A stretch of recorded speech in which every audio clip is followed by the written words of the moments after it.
گزرتی زندگی کے ساتھ میں کیا کیا نہیں بھولا۔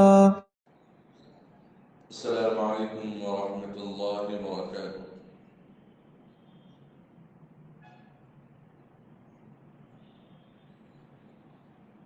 الحمد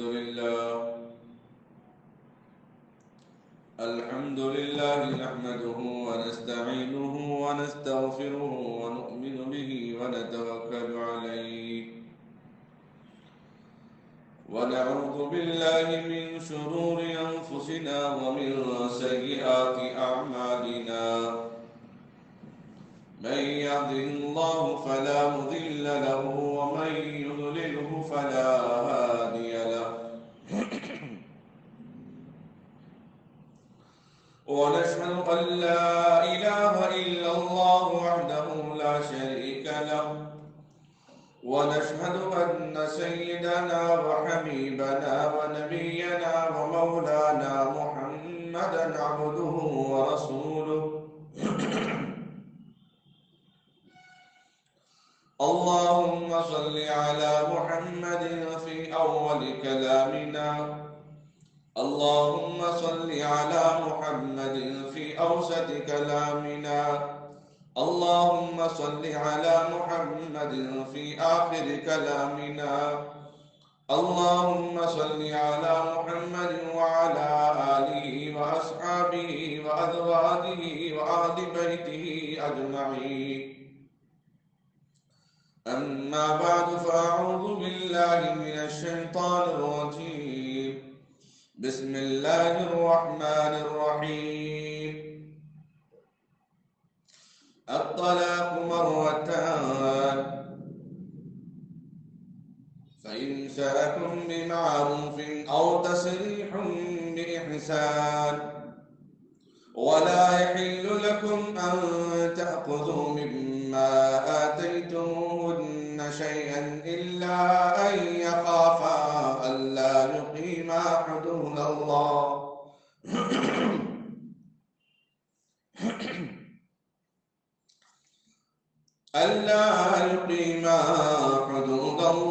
فإن خفتم ألا يقيما حدود الله فلا جناح عليهما فيما افتدت به. تلك حدود الله فلا تعتدوها، ومن يتعد حدود الله فأولئك هم الظالمون. أما بعد فقد قال النبي صلى الله عليه وسلم: إنما الأعمال بالنيات. وقال النبي صلى الله عليه وسلم: فمن رغب عن سنتي فليس مني. صدق الله مولانا العظيم وصدق رسوله النبي الكريم. نحن على ذلك من الشاهدين لمن الشاكرين، والحمد لله رب العالمين. قابل قدر بزرگوں، عزیز نوجوان ساتھیوں، اللہ رب العزت کا بے انتہا فضل اور کرم، اس کا احسان عظیم ہوا۔ اللہ تبارک و تعالیٰ نے مجھے اور آپ کو جمعہ کا مبارک دن، مبارک موقع، مبارک مرحلہ عطا فرمایا۔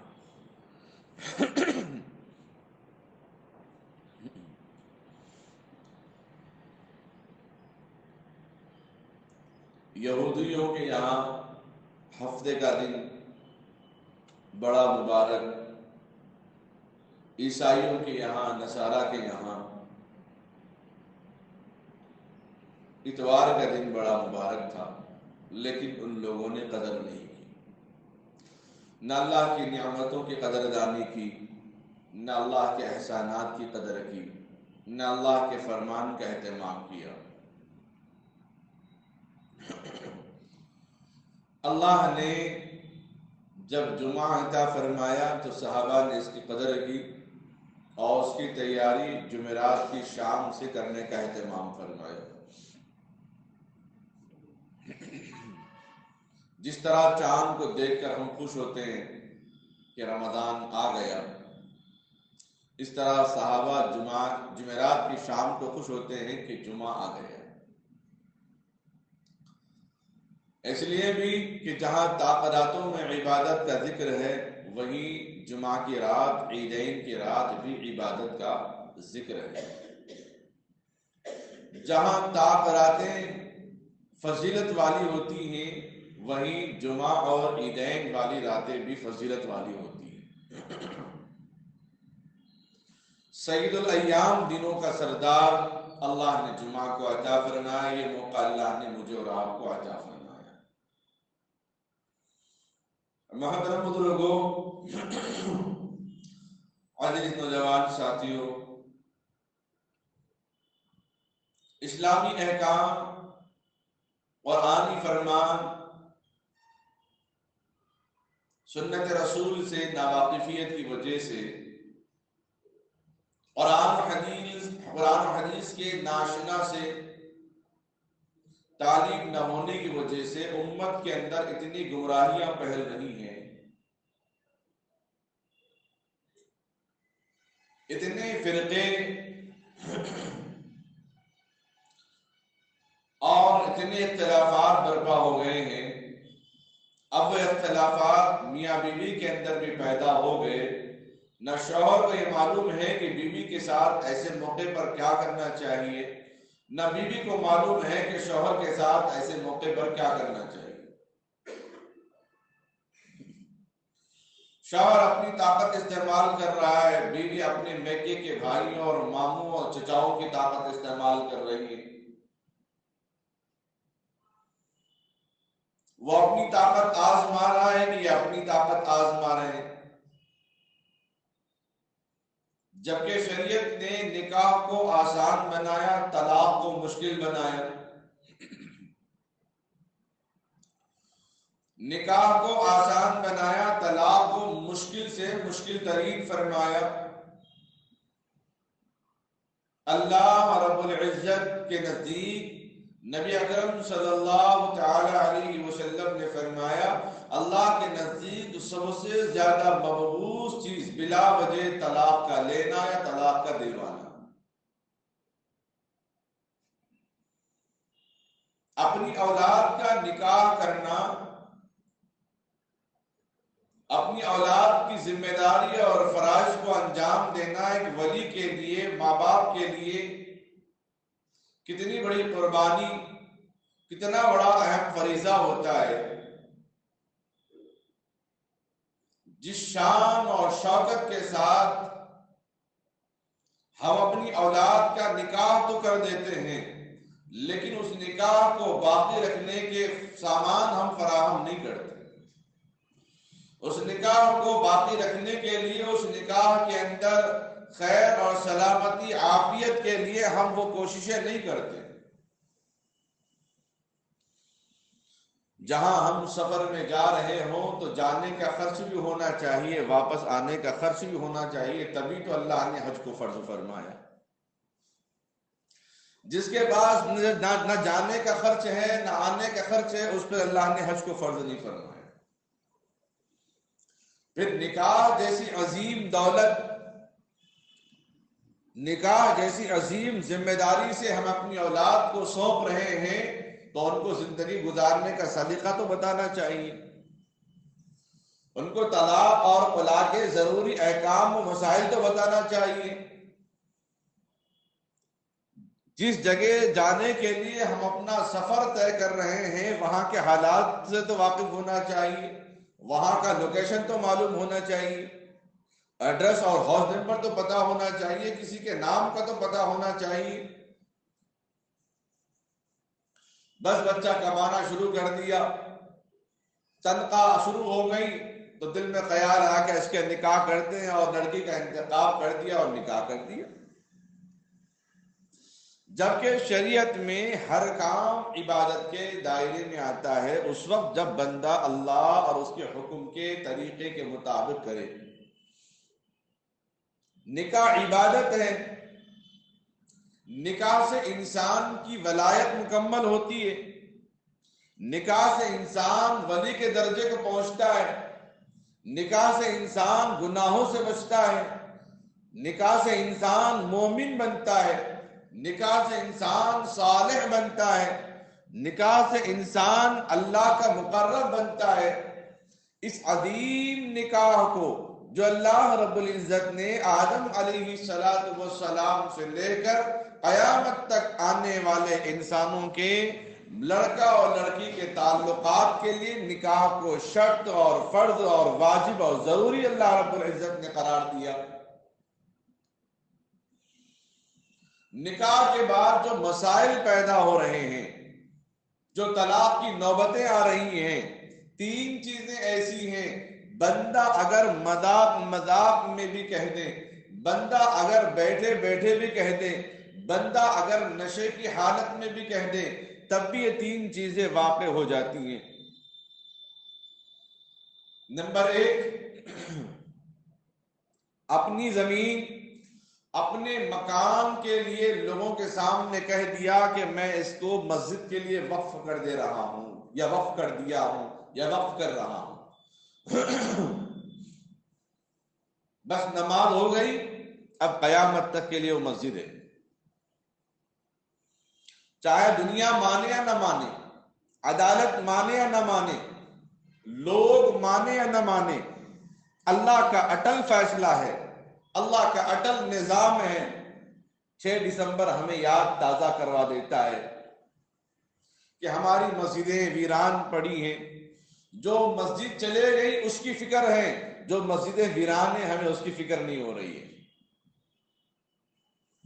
جن مسجدوں میں دشمنوں کی نظر ہے، جن مسجدوں پہ دشمنوں نے قبضہ جمایا ہے، ان مسجدوں کی ہمیں فکر ہو رہی ہے۔ جو مسجدیں ویران ہیں، پتہ نہیں کب کس ظالم، کب کس حکمراں کی ناپاک نظر پڑ جائے وہ اپنے قبضے میں لے لے، ہمیں اس کی فکر نہیں ہے۔ ان مسجدوں کے مصلوں کی فکر نہیں ہے جو جگہ خالی ہے اور مصلیاں مسجد کو نہیں آ رہے۔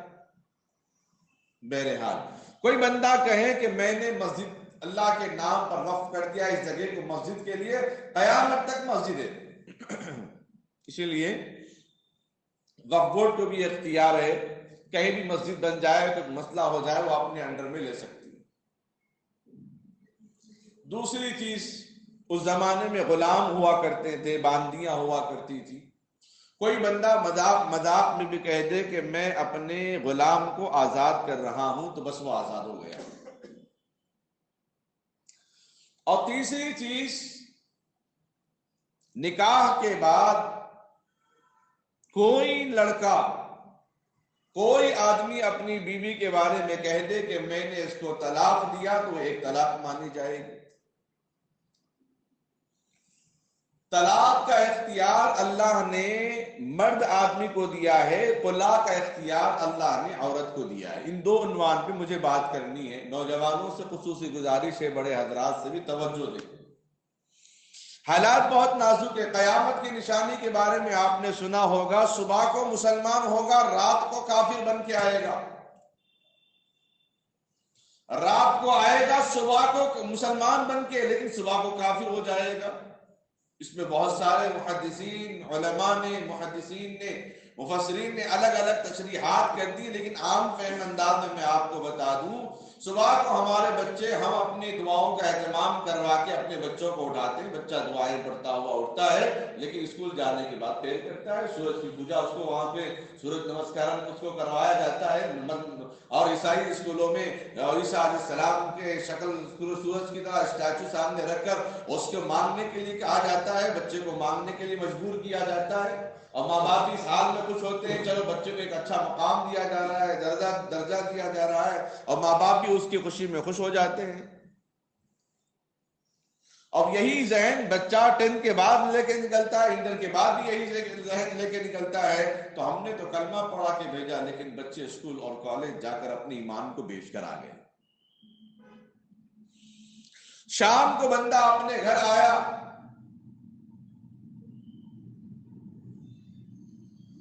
اور کسی طیش میں آ کر، کسی غصے میں آ کر اپنی بیوی پہ غصہ نکالنے لگا۔ طلاق کے معنی ہیں جدائی کے، الگ ہونے کے، اور خلا کے معنی ہیں اتارنے کے۔ طلاق کا اختیار اللہ نے مرد کو دیا، خلا کا اختیار اللہ نے عورت کو دیا۔ اور طلاق اور خلا کا اختیار اللہ نے کیوں دیا؟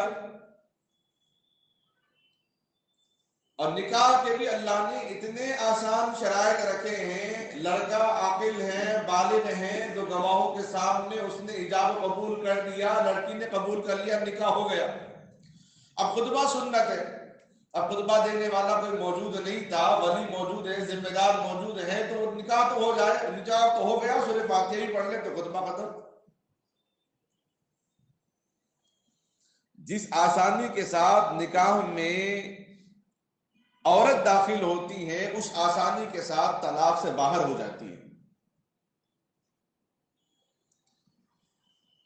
اللہ تبارک و تعالیٰ نے قرآن کریم کے اندر سورہ بقرہ میں الطلاق مرتان کے اندر باضابطہ صاف واضح انداز میں الفاظ فرمایا ہے کہ اللہ نے نکاح جب رکھا تو طلاق کیوں رکھا؟ کیونکہ بندے کے اندر یہ اختیارات نہیں ہیں کہ لڑکی کو دیکھ کر اس کو پڑھ لے، پورا اسکین کر لے کہ یہ میرے ساتھ کتنے سال رہ سکتی ہے، اچھا رہے گی کہ نہیں رہے گی، کتنی اولادیں دے سکتی ہے، اولاد دے گی یا نہیں دے گی۔ کوئی انسان کے اندر یہ قابلیت نہیں کہ وہ پہچان لے۔ ہاں، اللہ کے نبی علیہ السلام نے فرمایا جو کثرت والا خاندان ہے ان سے نکاح کرو۔ نکاح ہونے کے بعد اگر مرد غلط نکلا عورت کے لیے، اگر عورت غلط نکلی مرد کے لیے، مرغی انڈا تو دے دی ہے لیکن بعد میں خیال آیا کہ بھائی آملیٹ کھا لیں گے، اس کو توڑا تو انڈا گندا نکلا۔ نکاح کیا لڑکا اچھا نمازی یا پرہیزگار سمجھ کر، لیکن بعد میں لڑکا صحیح نہیں نکلا۔ نکاح کیا لڑکی دیندار گھرانے کی اچھی ہے، لیکن بعد میں سے لڑکی صحیح نہیں نکلی۔ اور نکاح کے بعد اللہ اگر طلاق کی نوبت نہیں رکھتے تو پھر ایک دوسرے کے لیے جینا دوبر ہو جاتا۔ آج کل ہندوؤں کے اندر بھی یہ رسم و رواج ہے، نکاح ہونے کے بعد چھوڑنے کا کوئی مسئلہ نہیں۔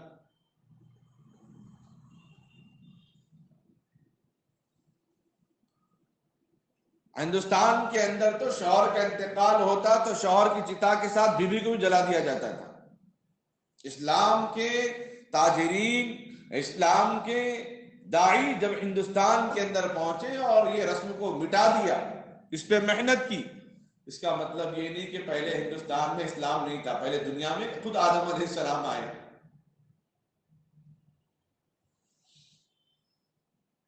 اپنے پہلے سبق کو نہیں بھولنا لوگوں کی باتوں سے۔ پہلے ہندوستان میں ان کی حکومت تھی، یہ لوگ تھے، فلاں لوگ تھے۔ ہر 100 سال کے بعد تاریخ بدلتی ہے ہر جگہ کی۔ تو طلاق کا اختیار اللہ نے لڑکے کو دیا، مرد کو دیا۔ عورت کو اختیار اللہ نے خلا کا اختیار دیا۔ تو اللہ طلاق کی نوبت اگر آ جائے، یعنی طلاق کو اللہ نے سب سے ناپسند فرمایا ہے۔ اگر اللہ رب العزت طلاق کا موقع نہ رکھتے تو بھی دونوں کی زندگی دوبر ہو جاتی، زندگی گزارنا مشکل ہو جاتا۔ لڑکی لڑکے کو پسند نہ آئے یا لڑکا لڑکی کو پسند نہ آئے۔ حضرات صحابہ کے ایسے واقعات ہیں، اللہ کے نبی علیہ السلام سے ذکر کیا، یا رسول اللہ یہ سمجھ میں نہیں آتا۔ اللہ کے نبی علیہ السلام نے فرمایا ٹھیک ہے طلاق دے دو۔ حضرت زید رضی اللہ تعالیٰ نے طلاق دے دیا۔ ایک صحابی کہنے لگے یا رسول اللہ فلاں آدمی ہے، نکاح تو ہو گیا لیکن مجھے سمجھ میں نہیں آتا۔ تو اللہ کے نبی علیہ السلام نے سب سے پہلی بات رکھی، کیا شوہر ہونے کے قابل ہے یا نہیں ہے؟ نام نفقہ دیتا ہے؟ ہاں اگر دیتا ہے تو پھر طلاق سے اللہ تبارک و تعالیٰ بہت نفرت کرتے ہیں۔ شوہر جب نام نفقہ دیتا ہو، نام نفقہ کا مطلب اس کے کھانے پینے کا خرچ، رہنے سہنے کا، اس کی ضروریات کا،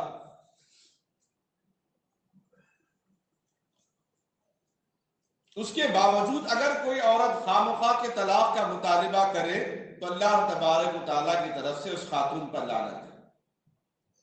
اگر کوئی مرد سوچے کہ میں طلاق کیوں دوں، میں اس کے اوپر ایسی زیادتی کروں گا، ایسا ظلم کروں گا کہ وہ خود مجھ سے کھلا لے، اللہ تبارک و تعالیٰ فرماتے ہیں فَأُولَئِكَ هُمُ الظَّالِمُونَ، اور ظالم لوگوں کو اللہ تبارک و تعالیٰ اچھی طرح جاننے والے ہیں، ظلم کرنے والوں کو اللہ تبارک و تعالیٰ اچھی طرح جاننے والے ہیں۔ طلاق کا مسئلہ رکھ کر اللہ تبارک و تعالیٰ نے امت یا محمد پر قیامت تک آنے والے انسانوں پر رحم و کرم فرمایا ہے۔ مرد آدمی اگر اپنی بیوی کو طلاق دینا چاہے تو کس موقع پر دے سکتا ہے؟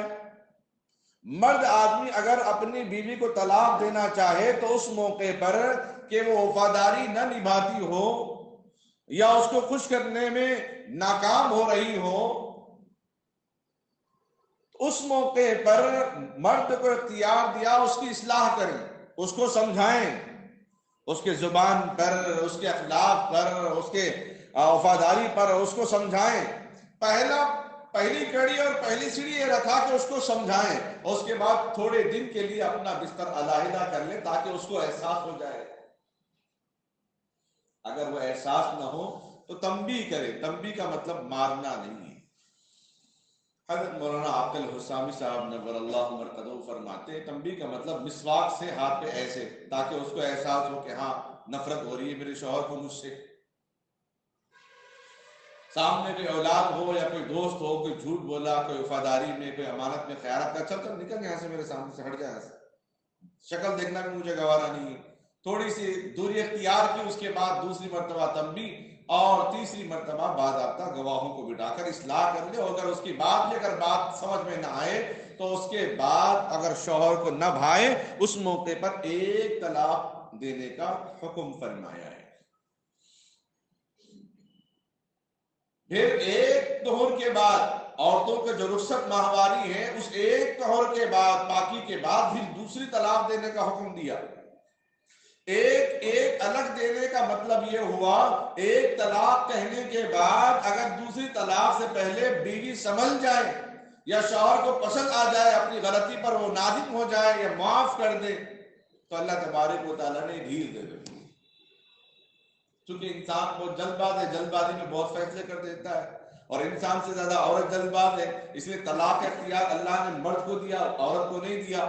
اگر عورت کو دیا ہوتا تو کتنے لوگ مرد بیوہ بن کے بیٹھے ہوئے تھے۔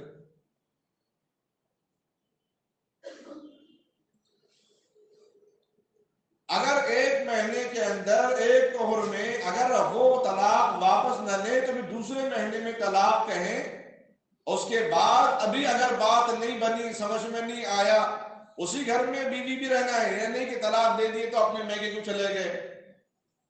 پوری عدت 3 مہینے کی عدت ختم ہونے تک وہ اپنے شوہر کے گھر میں ہی رہے۔ اس درمیان میں کوئی بات سمجھ میں آئے تو وہ طلاق واپس لے لے۔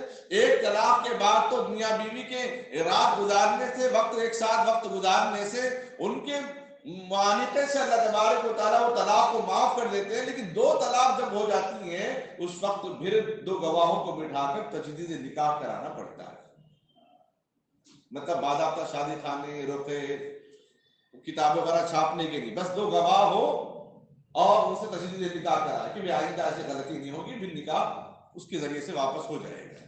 لیکن 2 طلاق کے بعد بھی دونوں اپنے گھر میں رہے، خاموش رہے، ملے، ملاقات ہو گئے، لیکن تیسری طلاق کا لفظ استعمال نہیں کیا۔ 2 طلاق کے بعد واپس لے لیا لفظ، لیکن تیسری طلاق کا لفظ استعمال نہیں کیا، لیکن تجدید نکاح نہیں کروایا، تو 10 سال کے بعد بھی اگر کبھی وہ طلاق کہے گا تو تیسری طلاق واقع ہو جائے گی، اس لیے کہ وہ پھر دوبارہ نکاح نہیں پڑھوایا۔ 3 طلاق کے بعد بیوی بہر صورت بہرحال اپنے شوہر کی نہیں بن سکتی۔ 4 ائمہ، پورے محدثین، پورے مفسرین کے پاس یہی مسئلہ ہے۔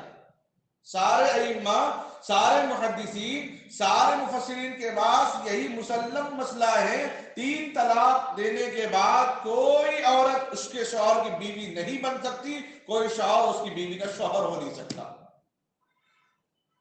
اگر کوئی آدمی ایک مجلس میں 3 مرتبہ طلاق طلاق طلاق کہے، غصے میں کہے، مذاق میں کہے، نشے میں کہے تو بھی طلاق واقع ہو جاتی، جس کو طلاق بدعت کہتے ہیں۔ ایک مجلس میں ایک ساتھ 3 مرتبہ طلاق کہنا، اس کو طلاق بدعت کہتے ہیں، جس کو اللہ اس کے رسول صلی اللہ علیہ وسلم نے سخت ناپسند فرمایا ہے۔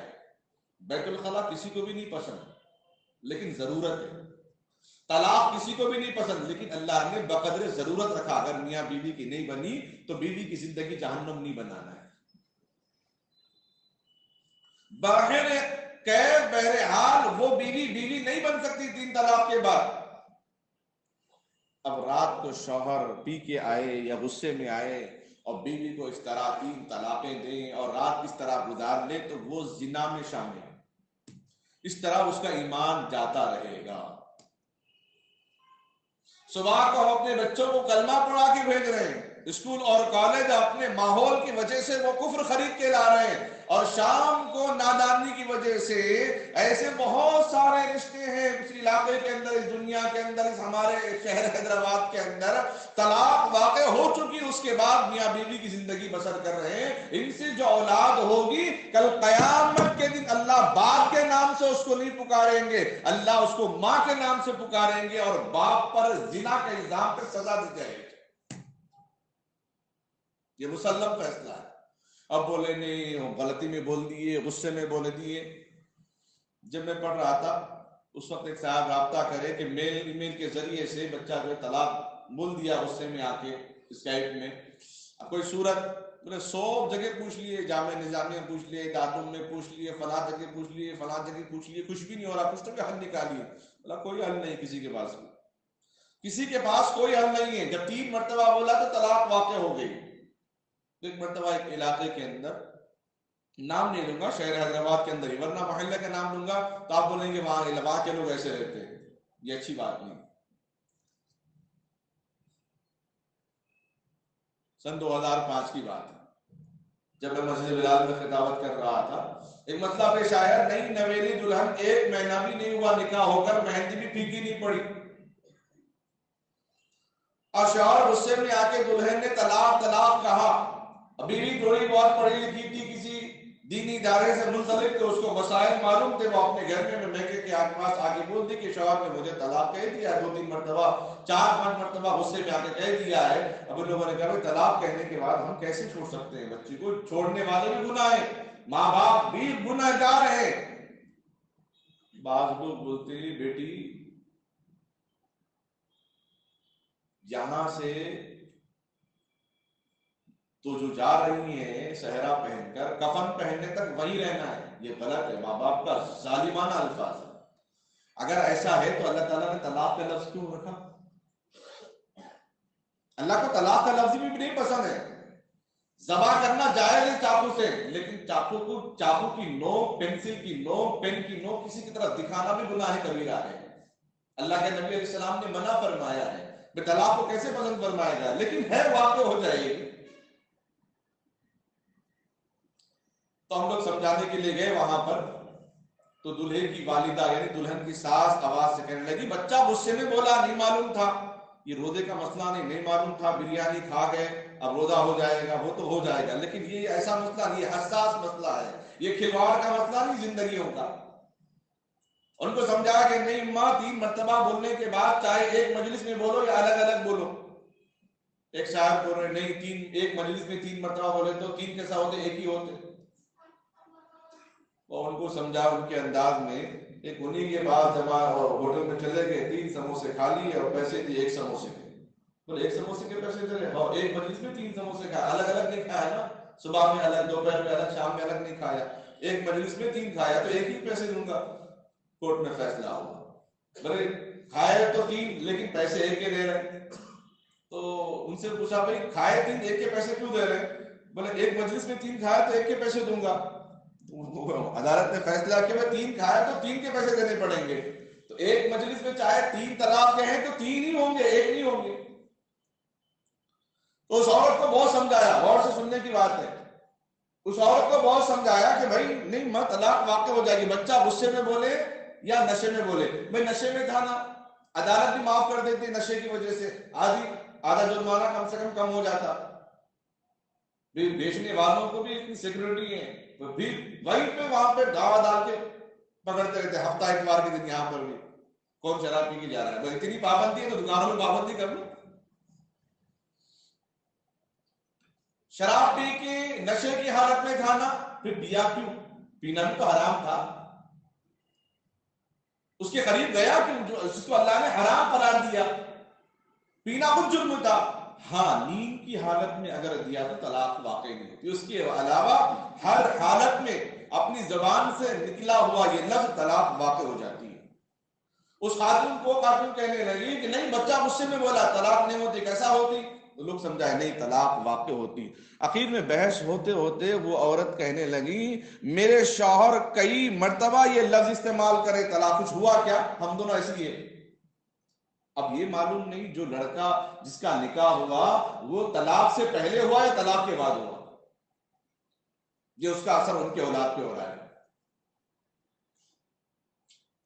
اب نہ جانے قیامت کے دن ایسے کتنے لوگ اٹھیں گے جن کے نام باپ کے نہیں ماں کے نام سے وہ بلائے جائیں گے، اس لیے کہ طلاق کے بعد بھی وہ زندگی دنیا کے اندر گزار رہے ہیں۔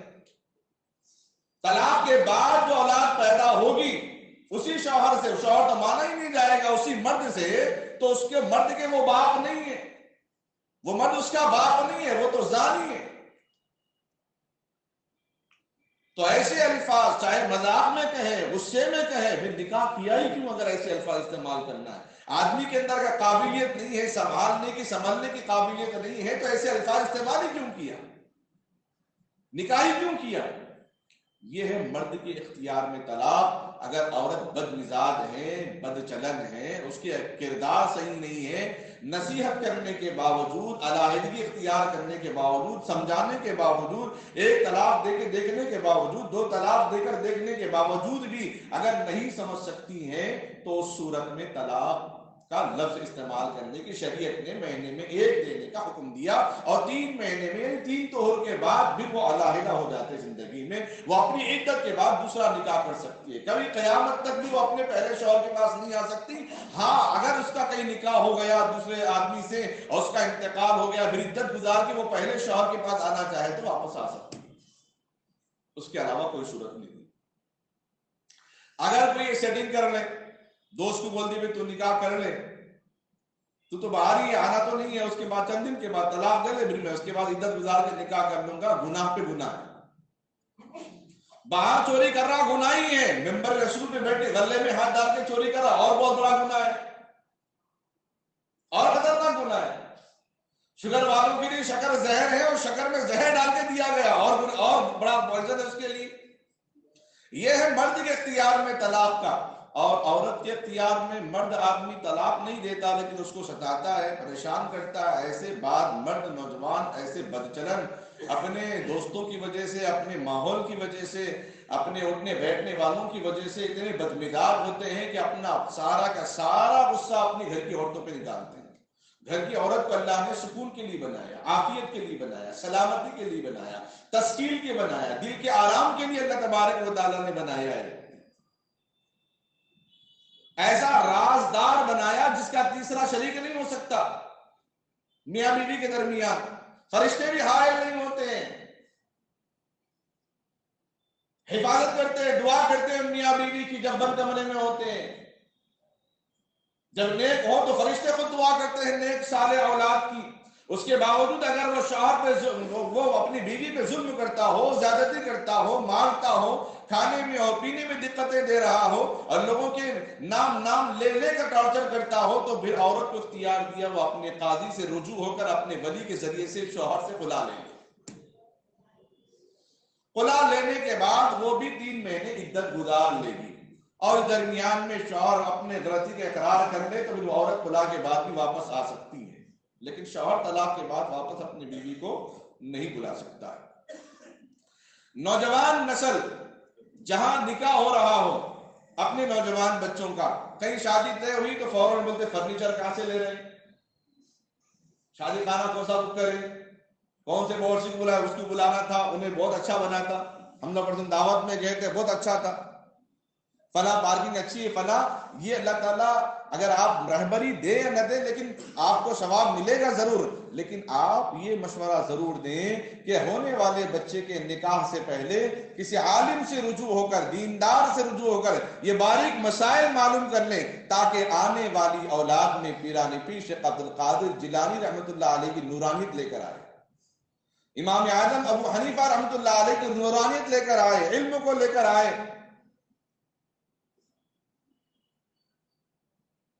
خدا را ان چیزوں کو سمجھنا ضروری ہے۔ آپ کا حق بنتا ہے، جاننے والوں کا حق بنتا ہے۔ نہیں جاننے والا سوچے جانے تو بڑی پریشانی ہے، نہیں جانے تو اچھا ہے، سمجھے گا تو وہ بہت بڑا گنہگار ہے۔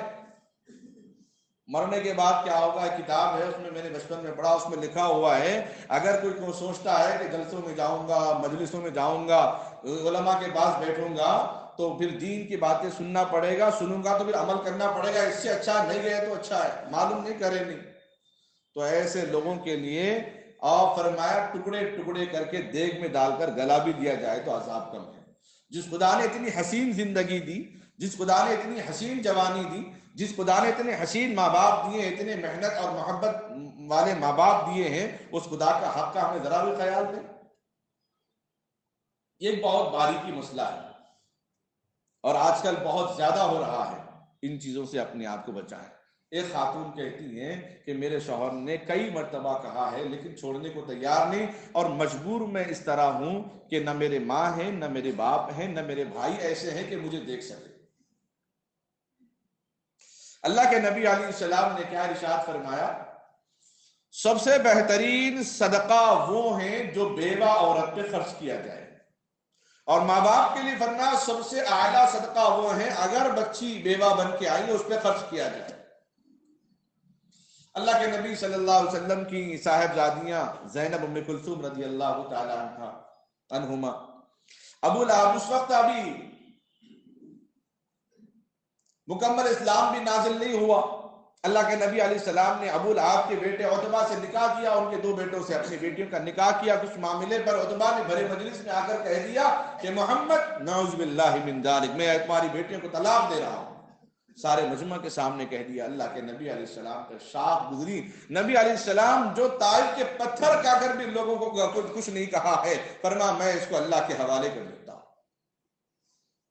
میں اس کو اللہ کے حوالے کرتا ہوں۔ تو بات سن گیا تو وہ کام گیا کہ محمد نے میرے لیے بد دعا دے دی ہے، اور فوراً جا کر ابو لہب سے اپنے باپ سے کہا کہ محمد نے اس طرح کہا ہے کہ میں تجھے اللہ کے حوالے کر رہا ہوں، تو نے میرے بیٹیوں کو تکلیف دی ہے، ضرر پہنچائی ہے، اور اللہ تبارک و تعالیٰ کا نام لینا تھا۔ ابو لہب بھی کہا اٹھا کہ محمد کے زبان سے نکلے ہوئے الفاظ واپس نہیں جاتے ہیں، یقیناً ایسا ہو کر ہی رہے گا۔ ہمیشہ دستہ ہوتا تھا حفاظت کا،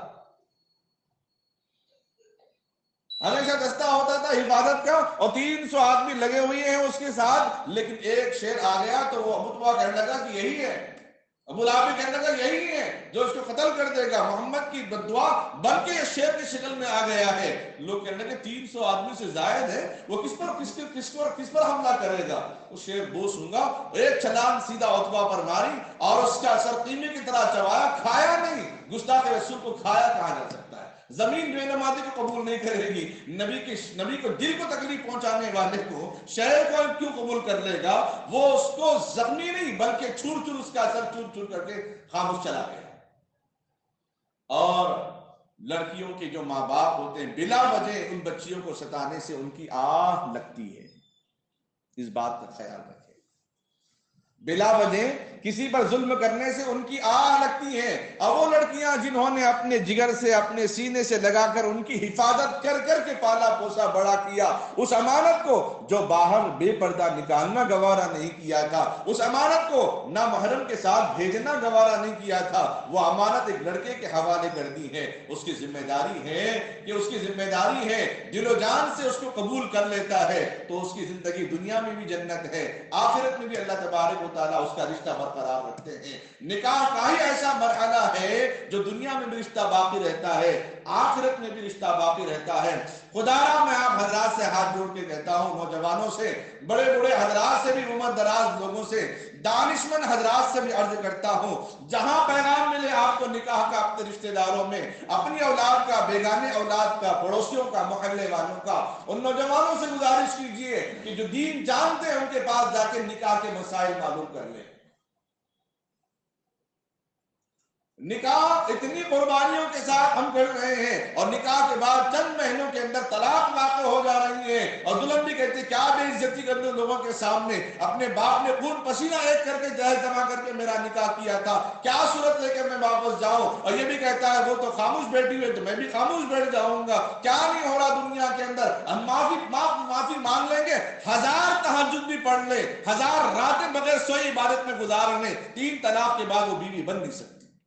مرا ہوا مردہ زندہ ہو سکتا ہے لیکن وہ بیوی بھی دوبارہ نکاح میں نہیں آ سکتی۔ اس بات کو ذہن میں رکھ لیں نوجوان، نکاح سے پہلے مسائل کو جان لیں، ورنہ جو بھی اولاد پیدا ہوگی وہ ولد الزنا میں شامل ہو جائے گی، زنا کی وجہ سے وہ اولاد پیدا ہونے میں شامل ہو جائے گی۔ قیامت کے دن ہمیں اس کے باپ کے نام کے ساتھ نہیں پکارا جائے گا، اس عورت کے ساتھ شوہر کے نام کے ساتھ ہمیں نہیں پکارا جائے گا، ہمیں زانی اور گنہگار کہہ کے ہمیں پکارا جائے گا۔ کوئی آدمی فرض کی بات کو مسواک تک کا اگر انکار کرتا ہے تو وہ کفر میں شامل ہو جاتا ہے، نمازوں کو چھوڑتا ہے تو کفر میں شامل ہو جاتا ہے۔ 3 طلاق کے بعد شریعت نے جس عمل کو حرام قرار دیا پھر بھی وہ اپنی عورت سے رات گزار کر اپنی بیوی سمجھتا ہے، تو کیا وہ ایمان میں داخل رہے گا؟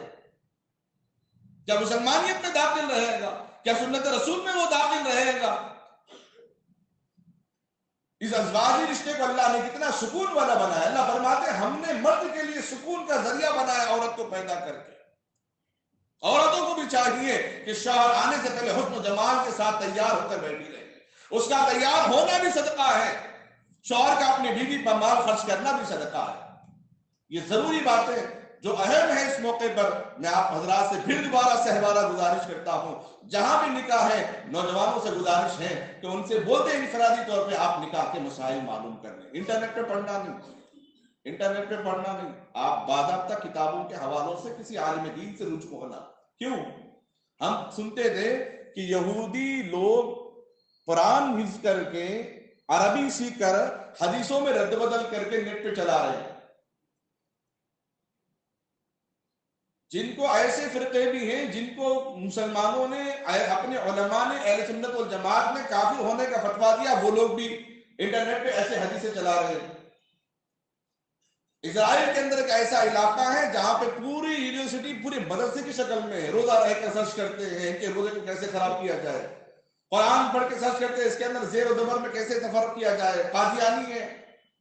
اسی طریقے سے بازو اور بہت اثر رسوخ رکھنے والے عالم دین سے یہ بات سامنے آئی ہے، زعفرانی تنظیمیں اس وقت عربی سیکھ رہی ہیں، اردو سیکھ رہے ہیں۔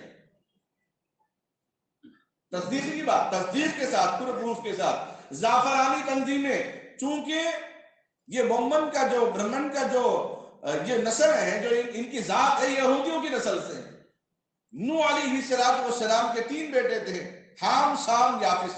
وہ سام ہندوؤں کی نسل ہے، وہ اسرائیل کی نسل ہے، وہی نسل ہندوستان کے اندر آ کر بسی ہوئی ہے، ان کی ذہنیت بھی وہی چلے گئی ہے۔ جب سے اسرائیل کے وزیر اعظم کا ہندوستان کا دورہ ہوا، ان کے طریقے جو ہیں یہودیوں کے زمانے اول سے چلے آ رہے مسلمانوں کو ایمان کو کھوکھلا کرنے کے لیے اس میں تیزی سے اضافہ ہو رہا ہے۔ جن بچوں کے نکاح کے لیے لاکھوں روپے جمع کرنے کے باوجود بھی نکاح نہیں ہو رہا ہے، یا پیسہ جہاز جمع نہیں ہونے سے نکاح نہیں ہو رہا ہے، ان بچوں کو آفر دیا جا رہا ہے کہ 5 لاکھ ہم آپ کو گفٹ کے طور پہ دیں گے، آپ ہمارے نکاح میں آ جاؤ۔ وہ کہیں گے باہر بھی نکلنے نہیں دے رہے مجھے، اور تانے مل رہے ہیں، ابا کے نام سے تانے مل رہے ہیں، کبھی اماں تانے مارے، کبھی بھائی تانے مار رہے ہیں، کبھی بازو والے آ کے تانے، ابھی نہیں ہوئی شادی، ابھی نہیں ہوئی۔ یہ تانے سن کے یہ باہر والوں کے یہ انعامی رقم سن کر بہت ساری بچیاں مرتد ہو رہی ہیں، اور وہ نکاح کے بعد اپنے ہمارے بچوں کا استعمال کر کے اس کے بعد بچیوں کو ظلم و زیادتی کا شکار کرے۔ ایسے بہت سارے ویڈیوز آئے ہیں۔ ان سب کے ذمہ دار ہم نوجوان ہیں جو نکاح کے لیے بہت بڑی مانگ رکھ رہے ہیں۔ اور دوسری بات یہ بھی ہے، بہت بڑے قابل اور تجربے کار شخص نے بتایا ہے کہ جب لوگوں کے درمیان دوسرے نکاح کا رواج عام ہو جائے گا، پھر بچیوں کی ڈیمانڈ بڑھے گی، تو پھر مرد حضرات کا جو ڈیمانڈ ہے جہیز کا وہ ختم ہو جائے گا خود بخود۔ بہرحال وقت کی بہت تنگ دامنی ہے، وقت آگے نکل رہا ہے، میں خدا را اس بات کو یہیں پر ختم کرتا ہوں۔ اللہ ہم تمام امت مسلمہ کو، ہر فرد بشر، ہر فرد نوجوان کو یہ مسئلہ سمجھانے، نکاح سے پہلے حتی الامکان جہاں تک ہو سکے انفرادی طور پر، دوستانہ انداز میں، والد کی شفقت میں، ایمانی دوستی کی حیثیت سے، پڑوسی کی حیثیت سے، مسجد کے مصلی کی حیثیت سے انفرادی طور پہ دلہے کو سمجھانے کی توفیق عطا فرماوے۔ آمین۔ وآخر دعوانا الحمدللہ رب العالمین۔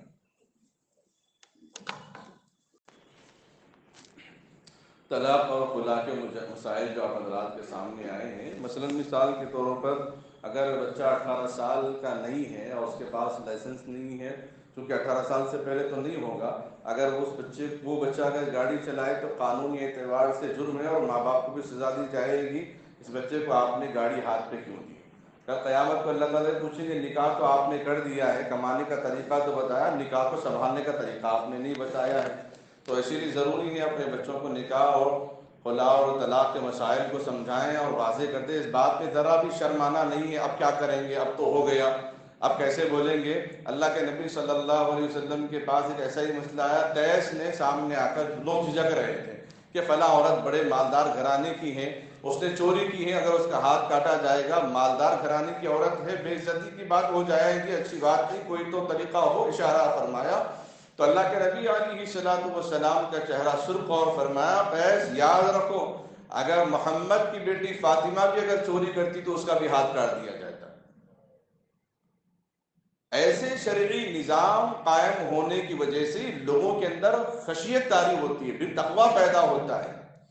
اور ایک خاتون کا رجم کیا جا رہا تھا، سنسار کیا جا رہا تھا، ایک خاتون کو پتھروں سے مارا جا رہا تھا، تو خون کا قطرہ ایک صحابی بھی گرا تو فرمایا گندا خون ہے، چنانچہ زنا کی وجہ سے مارا جائے، گندا خون ہے۔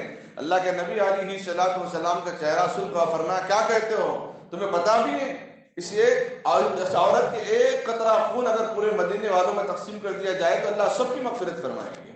اس کو سزا دیتے وقت سارے لوگوں کے اندر خشیت طاری ہو رہی ہے، ایک قانون نافذ ہو رہا ہے، اس کی وجہ سے ایک قانون پہ عمل کیا جا رہا ہے۔ اسی لیے اگر اولاد ہونے کے باوجود بھی مسئلہ سمجھ میں آ جائے کہ ہم نے ایسے طلاق کہا ہے 3 مرتبہ، تو اس معاملے پہ اگر ہم الگ ہو جائیں گے اس موقع پر تو لوگ کیا کہیں گے، ہمارے الگ ہونے پر دنیا والے کچھ بھی کہیں، لیکن اللہ کی نظر میں، اور اللہ اس سے بہترین ترتیب اور ترکیبیں نکال کے اللہ تبارک و تعالیٰ انسان کی زندگی میں خوشی اور روانی اور فراوانی اللہ تبارک و تعالیٰ عطا فرما دیتے ہیں۔ کسی قسم کی کوئی گنجائش نہیں، اولاد ہو گئی نا اب کیا ہوگا، اتنے سال ہو گئے نا اب کیا ہوگا۔ شرعی اعتبار سے بات ہے کہ وقت کا امام بھی اگر چوری کرتا ہے تو اس کا بھی ہاتھ کاٹ دیا جائے، بولیں گے نماز پڑھانے والا، ہاں لوگ دیکھیں گے تو مسئلہ معلوم ہوگا کہ لوگ ان چیزوں سے ہمیں بچنا ہے۔ شریعت پر عمل کرنے کا پیغام کیسے پہنچتا تھا، لوگوں کے عمل کو دیکھ کر نوجوانوں کو مسائل معلوم ہوتے تھے، آج بٹھا کے سمجھانے کے باوجود بھی مسئلے سمجھ میں نہیں آتے۔ اس لیے ضروری ہے ہمارے نوجوان حضرات اس بات کو خاص خیال رکھیں، قرآن کریم میں جہاں بھی شریعت کی جو سزائیں منعقد کی ہیں، چوری کرنے والے کے لیے، زنا کرنے والے کے لیے، فلاں کے لیے ہیں، یہ عمل کا جہاں عمل ہوگا وہاں پہ ایسے جرائم، ایسے حادثے بہت کم پیش آتے ہیں، اور خاندان کے اندر بھی پورا مثال ہو جائے گا، پورے خاندان کے لیے بھی اس طرح پوری باتیں لوگوں میں عام ہو جائے گی تو لوگوں کو مسائل معلوم ہو جائیں گے۔ یہ ایسی چیزیں ہیں جو عوام کے درمیان اعلان کرنا ہی ضروری ہے، جیسے نکاح کا اعلان کرنا ضروری ہے تو طلاق کا بھی اعلان کرنا ضروری ہے۔ اس لیے اس بات کا خاص خیال رکھیں، اس بات کو حتی الامکان جہاں تک ہو سکے ان مسائل کو سمجھنے کی کوشش کرتے رہیں، اور خصوصاً ہم ماں باپ سے بھی میں گزارش کرتا ہوں کہ اپنے بچوں کو یہ ضروری مسائل سمجھا دیں۔ ہم چاہتے ہیں کہ ماں باپ اچھے ہوں، اولاد اچھے ہوں، تو اس کے لیے ضروری ہے نکاح کے بعد بہترین زندگی کیسے گزاریں، یہ ان کا پیغام ہے۔ ان کے لیے روزانہ اگر موقع نہ ملتا ہو تو کبھی ایک دن، کبھی 1 گھنٹہ کسی امام کے پاس، کسی عالم کے پاس، کسی خطیب کے پاس بیٹھ جائے وقت لے کر، اور یہ باریک مسائل معلوم کرنے، اس کو نوٹ کروائیں بچوں کو، اپنے خاندان میں نوجوانوں پر فکر کریں اس بات کو کہ ان بچوں کو مسائل معلوم ہے یا نہیں ہے۔ اس کے بعد بھی نکاح کے پیغام کو آگے جاری رکھنا چاہیے۔ اللہ سے دعا ہے اللہ تعالی ہم تمام کو اس حساس مسائل کو سمجھنے، اس پر عمل کرنے کی توفیق عطا فرمائے۔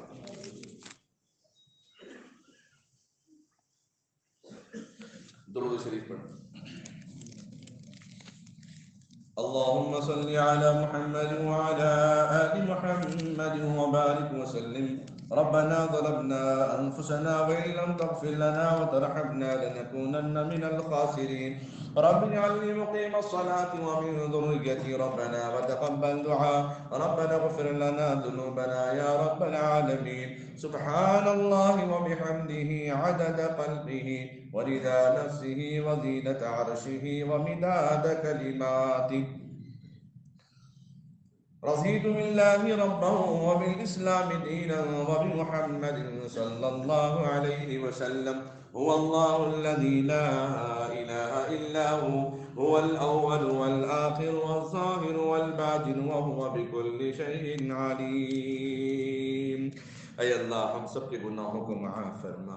اے اللہ ہم سب کے ہر صغیرہ کبیرہ گناہوں کو معاف فرما، چاہے دن کے اجالے میں کیوں ہوں یا رات کے اندھیرے میں کیوں ہوں، تنہائی میں کیوں ہوں یا انفرادی میں کیوں ہوں یا اجتماعی میں کیوں ہوں. ہر گناہوں سے بچنے کی توفیق عطا فرما، ہر خطا سے بچنے کی توفیق عطا فرما. قرآن کو پڑھ کر سمجھنے والا بنا، کھول کر دیکھنے والا بنا، تیرے احکام کو جاننے والا بنا، تیرے احکام کو سمجھنے والا بنا.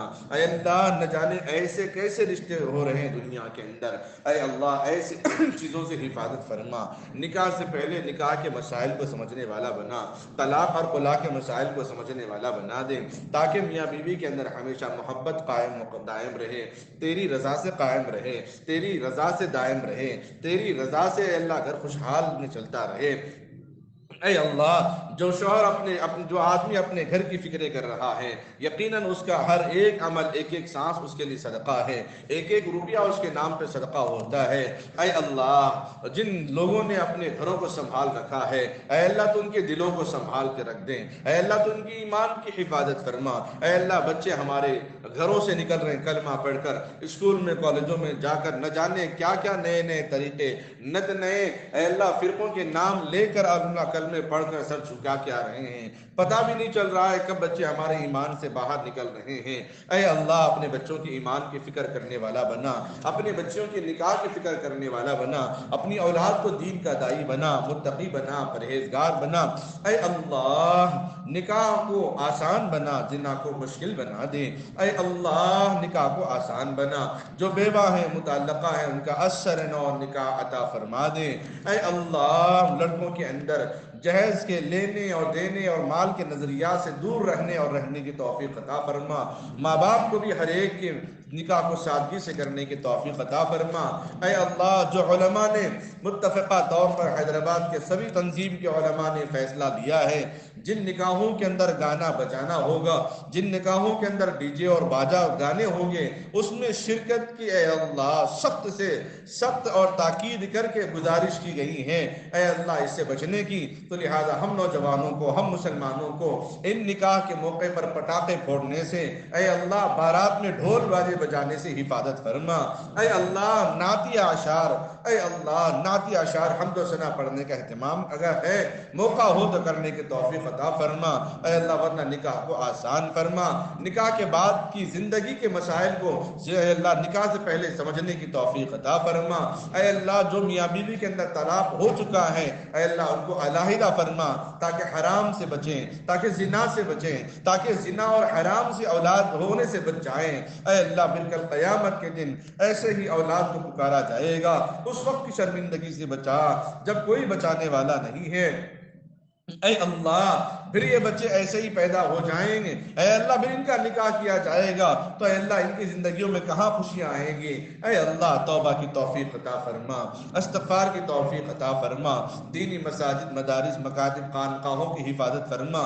اے اللہ خصوصاً اس مسجد کی حفاظت فرما. اے اللہ اس میں آنے بیٹھنے، نماز پڑھنے پڑھانے، اے اللہ اس کی حفاظت کرنے خیال کرنے والوں کی حفاظت فرما دے. اے اللہ بیماروں کو شفا عطا فرما، خصوصاً جناب محمد عبد الوحید صاحب کو صحت و عافیت تندرستی عطا فرما، محمد یوسف صاحب، شمیم سلطانہ کو صحت عافیت عطا فرما، خیر النساء صاحبہ کو صحت و عافیت تندرستی عطا فرما. اے اللہ شفا تو ہی دینے والا ہے، اے اللہ تو ہی صحت طاقت دینے والا ہے، شفا عطا فرما دے. محمد منیر الدین، محمد افضل، محمد عبداللہ، نادیہ بیگم، اے اللہ علی صاحب، شہناز بیگم کو صحت و عافیت عطا فرما، تندرستی عطا فرما، مرحومین کی مغفرت فرما. اے اللہ الحاج محمد شرف الدین صاحب کی مغفرت فرما، ان کے درجات کو بلند فرما. نجیب صاحب، سعیدہ بیگم، محمد امیر صاحب، جعفر صاحب، عظمہ بیگم، عظمہ فاطمہ، زینت بیگم، نور جہاں بیگم، محمد معین الدین، اے اللہ شاہد بیگم صاحبہ، عبد الباری صاحب، ان سب کی مغفرت فرما، ان سب کے درجات کو بلند فرما. اے اللہ انہیں کروٹ کروٹ چین، سکون، راحت، اطمینان عطا فرما. اے اللہ مسجد میں اور بھی لوگ بیمار ہیں، ان کے رشتہ دار بیمار ہیں، ان سب کا صحت و عافیت عطا فرما. عفیفہ صاحبہ کو بھی صحت و عافیت عطا فرما، کمزور ہو چکی ہیں، چھوٹے چھوٹے معصوم بچے ہیں، حال ہی میں ان کی اور ایک بہن کا انتقال اس حال میں ہوا، اے اللہ چھوٹا معصوم بچہ ہے جو پیدا ہونے کے بعد بھی اپنی ماں کو دیکھ نہ سکا، اے اللہ ان بچوں کی حفاظت فرما، کفالت فرما، اے اللہ ان کی کفالت کرنے والوں کو برکت عطا فرما، رحمت عطا فرما، اے اللہ جو خصوصاً بیوہ عورتیں ہیں یا لڑکیاں عمر دراز ہو رہی ہیں، جلد سے جلد ان کے نکاح کو آسان فرما دے، اے اللہ نوجوانوں کو بھی دینی جذبہ لے کر زندگی گزارنے کی توفیق عطا فرما، اے اللہ دینی ماحول ہر علاقے کے اندر پیدا فرما، مسلم ممالکوں کی حفاظت فرما، اے اللہ خصوصاً فلسطین کی حفاظت فرما، کشمیر کے مسلمانوں کی حفاظت فرما، اے اللہ اخلاق تو بہت اعلیٰ ہے لیکن بدنام بہت کیے جا رہے ہیں، اے اللہ تو ایسے لوگوں کو اچھی طرح جانتا ہے، اے اللہ فیفا ورلڈ کپ کے ذریعے یہ پہلا ایسا اے اللہ کھیل ہے